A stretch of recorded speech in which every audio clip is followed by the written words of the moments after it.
वतन, मेरे वतन, मेरी पलकों पे तू रहता है।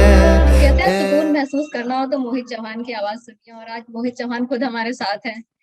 कैसे हैं आप? ठीक हूँ जी, ठीक हूँ। आपने 2019 और 2020 में भी देशभक्ति गाना बनाया, और अब 2021 में एक बार फिर से एक ऐसे गाने के साथ आप आए हैं, ऐ वतन। कैसा ये गाना है और कैसे इस गाने के साथ आप जुड़े, इसके बारे में बताइए। देखिए, हमारा देश जो है वो 75th एनिवर्सरी पर है इंडिपेंडेंस की। प्लैटिनम हो रहा है हमारा देश। और मेरा शुरू से बहुत मुझे जज्बा रहा है देश के लिए, आर्म्ड फोर्सेस के लिए खास करके। और ये गीत जो है ये अभिषेक ने कंपोज किया है और दीपक इसके लिरिक राइटर है। तो ये गाना सुन के मुझे लगा कि एज एन आर्टिस्ट ये मेरा एक खूबसूरत जज्बे से भरा हुआ ट्रिब्यूट होगा देश के 75th एनिवर्सरी पर, इंडिपेंडेंस डे के लिए।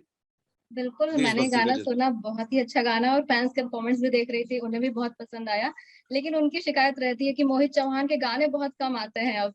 क्या क्या वजह है कि अब बहुत कम आप एक्टिव रहते हैं? नहीं, मैं ये एक तो कोविड टाइम में तो ज्यादा काम हुआ नहीं है, 2 साल हो गए हैं। उससे पहले भी मैं काम काफी करता रहा हूँ। मेरा लास्ट गाना भी आया था दिल बेचारा फिल्म में, जी जी हाँ। रहमान साहब की फिल्म का। और भी मैं गीत गा रहा हूँ, अभी भी गा रहा हूँ। लेकिन ये कि मैं थोड़ा चूजी भी हो जाता हूँ। अभी आपका इंस्टाग्राम अगर देखें तो आपने कोविड काल में जो स्ट्रे डॉग्स है उनके लिए आपने बहुत सारा काम किया है, पूरा आपका इंस्टाग्राम पेज ही उनके पोस्ट से भरा हुआ है। तो 2 साल से आपने 2 साल पहले ये शुरुआत की, कैसे इससे आप जुड़े हैं और अब कहाँ तक ये पहुंच गया है? अ, ये जो 2 साल में जब से ये कोविड का प्रॉब्लम हुआ है देश में और दुनिया में, तो बाहर का काम तो बंद हो गया था सब लोगों के लिए। तो हमारे जो कम्युनिटी एनिमल्स हैं उन पे भी उस लॉकडाउन का बहुत असर पड़ा। और मैं शुरू से मुझे संवेदना रहती है, I love nature, I love animals.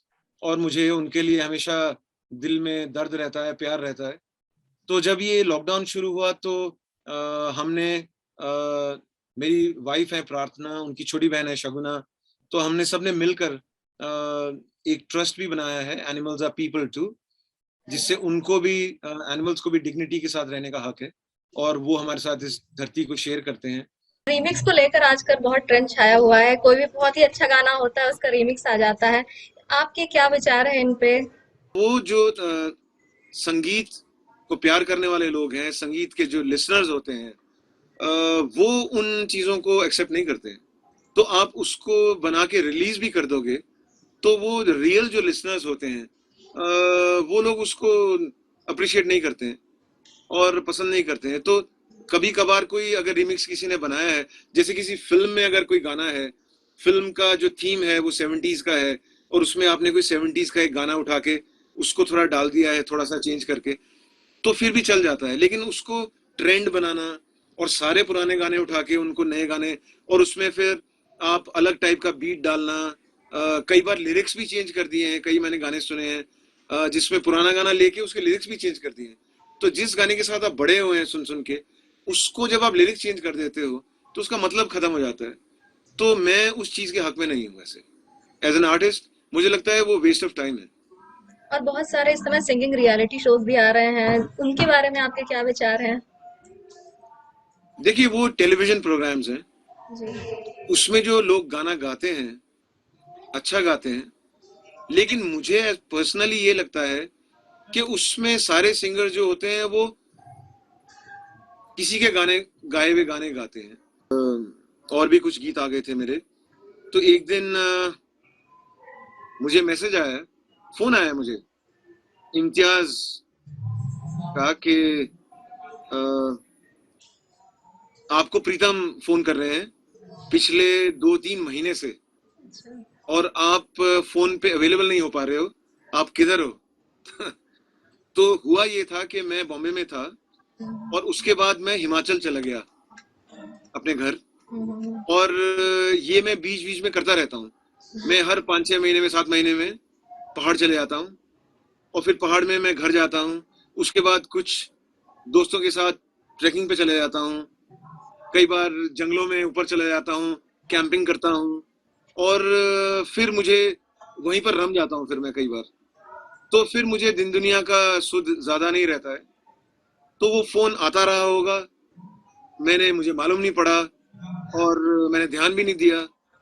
तो ऐसे कुछ शायद 2 या 3 महीने बीत गए और वो लगातार मुझे फोन करते रहे और मैंने फोन पे ध्यान नहीं दिया, ना फोन वापस किसी को किया। उसके बाद शायद 3 महीने शायद बीत गए थे। उसके बाद मैं वापस जब आया दिल्ली और फिर बॉम्बे, तब मैंने फोन उठाने शुरू किए फिर से। तब मुझे इम्तियाज भाई का फोन आया। उन्होंने कहा, यार मोहित भाई आप किधर हो, 3-4 महीने से आपको फोन किया जा रहा है, आप फोन ही नहीं उठा रहे। तो मैंने कहा, यार मैं तो हिमाचल चले गया था और मैं ट्रैकिंग कर रहा था और मैं पहाड़ों में था, अपनी धुन में था। तो कहते, नहीं ऐसा है कि प्रीतम दादा आपको फोन कर रहे हैं, प्लीज आप आइए बॉम्बे स्टूडियो में मुलाकात करना है, ये गीत है जो हम चाहते हैं आप गाएंगे। आपने इम्तियाज के साथ तमाशा की, रॉकस्टार की, और रॉकस्टार तो एक कहते हैं कि वो एक आपकी फिल्म थी क्योंकि वो एक रॉकस्टार थे रणवीर, और पूरी एक कैरेक्टर जो उनका गाना उन्होंने गाया, वो पूरा कैरेक्टर समझ लीजिए आपने भी जिया क्योंकि आपने भी सारे गाने उनके गाए। वो एक्सपीरियंस कैसा रहा आपका? जी, इम्तियाज के साथ मेरा तुमसे ही जो था पहला गाना था और उसके बाद फिर रॉकस्टार, फिर तमाशा। जी। और रॉकस्टार में तो मुझे क्योंकि जॉर्डन जो उसमें कैरेक्टर है वो एक म्यूजिशियन है, बिल्कुल। और तो इम्तियाज भाई मुझे बता रहे थे कि वो लोग रहमान साहब के पास गए और उन्होंने रहमान साहब से पूछा कि हमारी पिक्चर में हम चाहते हैं कि क्योंकि वो म्यूजिशियन है और वो वैसा म्यूजिशियन है जो फ्री माइंडेड है, वाइल्ड है, और वो अपनी धुन का मालिक है, अपने तरीके से गानों को गाता है। तो ऐसा आर्टिस्ट जो है, इस टाइप का जो संगीतकार है, गीतकार है, जिसका सोल वैसा है, तो ऐसी फिल्म में ऐसे गीत गाने के लिए हम किस आर्टिस्ट को बुलाएं जो जॉर्डन की वॉइस बने। तो इम्तियाज भाई मुझे बता रहे थे कि उनके जहन में मेरा नाम था, लेकिन उन्होंने रहमान साहब को बताया नहीं और रहमान साहब से पूछा ये सवाल। तो रहमान साहब ने थोड़ा सा सोचा और कहा कि आप मोहित को बुलाइए और वो सूट कर पाएंगे, सूट करेंगे इस आवाज को और इसके फील को और जो भी इसमें गाने हैं। तो मेरे लिए वो बहुत अहम रहा, मेरे लिए मेरे करियर का वो बहुत इंपॉर्टेंट माइलस्टोन है कि उसमें मुझे सारे गाने को मिले और हर तरह का गाना जो एक आर्टिस्ट इमेजिन करता है कि रॉक सॉन्ग भी है, रोमांस से भरे गाने हैं, पैशनेट गाना भी है, कवाली भी है और मस्ती भरा गाना भी है। तो एक तरह से एक पूरा जो पैलेट होता है रंगों से भरा हुआ, हर रंग का गाना उसमें है और मुझे वो गाने का चांस मिला, जिसके लिए मैं बहुत बहुत शुक्रगुजार हूँ इम्तियाज भाई का और अपने ये रहमान सर का। अरशद कामिल जी के साथ आपने बहुत सारे उनके लिखे हुए गाने गाए हैं। अगर उनकी कलम में जादू है और आपकी गायकी में, तो उनके साथ आपको कुछ किस्सा शेयर करना चाहेंगे? इरशाद भाई के साथ तो मैंने ये तुमसे ही गाना जो था, उससे लेकर बहुत सारे गाने गाए हैं। पीलू भी उनका है, बहुत सारे गाने और उनके साथ मैंने गाए हैं, और जितने भी गाने हमने लिखे हैं और मैंने गाए हैं, सब गाने बहुत हिट गाने हैं, तमाशा से लेकर भी और उसके बाद के भी। अच्छा, हम तो मोहित चौहान के गाने सुनते हैं, लेकिन मोहित चौहान किसके गाने सुनते हैं और किस तरह के म्यूजिक उन्हें पसंद है? तो मैं तो जब गाने सुनता हूँ तो मुझे पुराने हिंदी फिल्मी गाने बहुत पसंद है।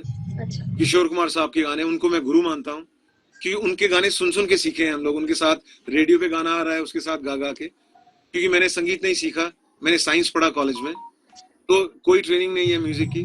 तो जो भी सीखा है भोलेनाथ की कृपा से और किशोर कुमार साहब के साथ गाने, पुराने हिंदी फिल्मी गाने, मोहम्मद रफी साहब के गाने, मुकेश साहब के गाने।